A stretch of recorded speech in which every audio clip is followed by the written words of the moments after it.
Meanwhile, since that December shooting, there have been incidents at other schools that are giving parents a cause for concern. On Tuesday, the Monona Grove School District deemed a threat made on social media to be non-credible. However, not all of the parents were informed of this non-credible threat. On that same day, Beaver Dam High School reported students allegedly creating and spreading a so-called burn list on social media. They haven't said exactly what was on the list, but said it did cause a disruption to their learning environment.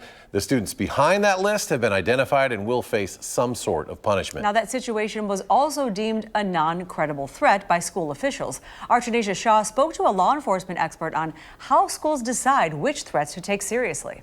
Online school threats have become a trend. It's been a month since the deadly school shooting at Abundant Life Christian School, and parents are on high alert. When it hits home, as it did locally, I think there's a heightened sense of awareness. Online threats have become hard to track, often spreading across several different social media apps like Instagram, TikTok, X, and more. A student or a younger person may not know how to get their expressions of frustration or sometimes anger out, so they might use social media as a way of expressing themselves, and then that could easily be perceived as a threat and should be perceived as a threat. This week, a Monona Grove student posted guns on social media. Tuesday, Beaver Dam High School responded to a burn list posted by a student. Both situations were classified as not credible. Brian Landers is a law enforcement expert.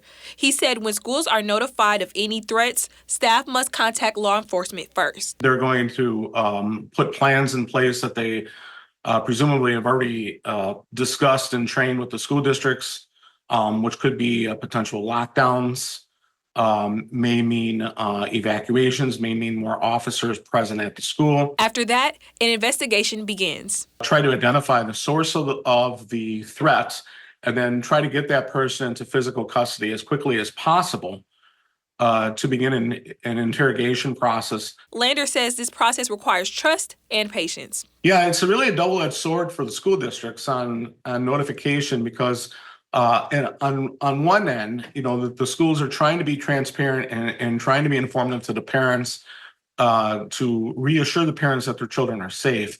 But on the other end, there's an active investigation going on, and then any potential information or even misinformation that gets out there could lead to a further delay in law enforcement being able to rule out a credible threat. Parents should also be proactive and have conversations with their kids to keep everyone safe. If they see something, if they hear something, report it right away. Reporting in Madison, Tanisha Shaw, News 3 Now.